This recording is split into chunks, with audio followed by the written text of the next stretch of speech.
Hello বন্ধুরা, good morning. তো তোমরা সবাই কেমন আছো? আশা করি সকলে ভালো আছো। আমার আরেকটি ভিডিওতে তোমাদেরকে অনেক অনেক স্বাগত আর অনেক অনেক ওয়েলকাম।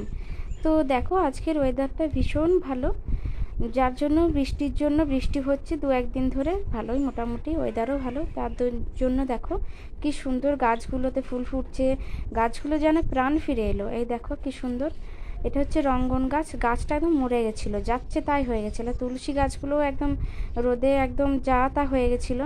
তুলসী গাছগুলো বৃষ্টির জল পেয়ে কেমন সতেজ হয়েছে দেখো।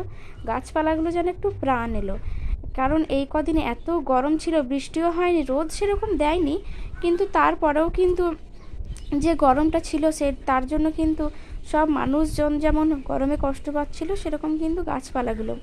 তো আজকের ওয়েদার খারাপ যেন আমাকে কাচতে হলো, কারণ আগের দিন রাত্রিবেলা আমি এগুলো ভিজিয়ে রেখেছিলাম। এই ভেজানো জিনিস যদি না কাচি তাহলে কিন্তু আরও জিনিসটা নষ্ট হয়ে যায়, ওই জন্য আমি কেচেই নিলাম। আর এই যে কলে জল এসছে দেখো, আমাদের প্রচুর জলের কষ্ট আমাদের হয় না, অনেক জায়গায় জলের কষ্ট অনেক। তো এই যে সরকার থেকে কলগুলো দিয়েছে, সেই কলেরই জল এগুলো। তো চলো, এই দেখো।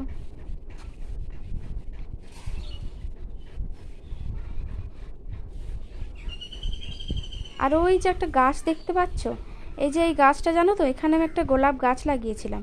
তো এই গোলাপ গাছটা কিন্তু এই গাছটার জন্য একদম মরে গেল গাছটা। এগুলো হচ্ছে জঙ্গলের গাছ, এগুলো সে চাপ টগর, কিন্তু চাপ টগর হলেও কিন্তু এই গাছগুলো প্রচুর জোরালো। এই দেখো কত চারা বেরিয়েছে, আমাদের বাড়ি থেকে এই গাছের চারা অনেকে নিয়ে যায়। আর এই কুমড়ো গাছটাও তোমাদেরকে আগের দিন আমি দেখিয়েছিলাম আমার আরেকটি ভিডিওতে। এই কুমড়ো গাছটা দেখো এত সুন্দর হয়েছে কুমড়ো গাছটা, কিন্তু একটা ফুলও হচ্ছে না, আর কুমড়ো তো ধরা দূরের কথা। এই দেখো পাশে আবার দেখো লঙ্কা গাছ হয়েছে কতগুলো।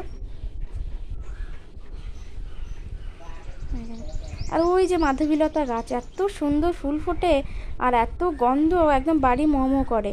কিন্তু জানো তো, এই মাধবীলতা গাছে প্রচুর পোকা হয়, যার জন্য মাঝে মাঝে ডালপালাগুলো কেটে দিতে হয় পোকার জন্য। একদম বাড়ির বাইরে বেরোলে একদম পোকা একদম মাথার উপর এসে পড়ে, ওই জন্য মাঝে মাঝে ডালগুলো কেটে দিতে হয়।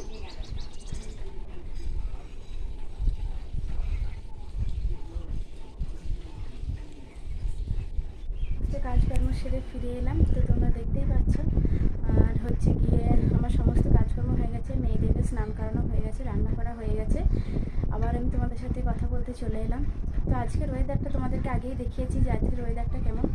তো ওয়েদার যত ভালো থাকবে তত কিন্তু কি বলবো, তত কিন্তু ভালো, কারণ আমাদের বাড়ি হচ্ছে একতলা বাড়ি।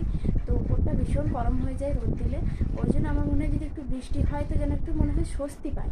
তো ওই জন্যই আজকে ওয়েদার ভালোর জন্যই আজকে আমার মেয়ে দেখো কি সুন্দর ঘুমাচ্ছে স্নান টান করে। এত গরমের জন্য মেয়ে ছটফট করে দুপুরবেলা একদম ঘুমাতেই পারে না। আজকে ওয়েদার যেহেতু ভালো, সেই জন্য আমার মেয়ে একদম স্নান টান করে সুন্দরভাবে ঘুমাচ্ছে। তো চলো, আজকের মতো ভিডিওটা এখানে শেষ করছি। দেখা হচ্ছে পরবর্তী আরেকটি ভিডিওতে। ততক্ষণ সবাই ভালো থেকো, সুস্থ থেকো।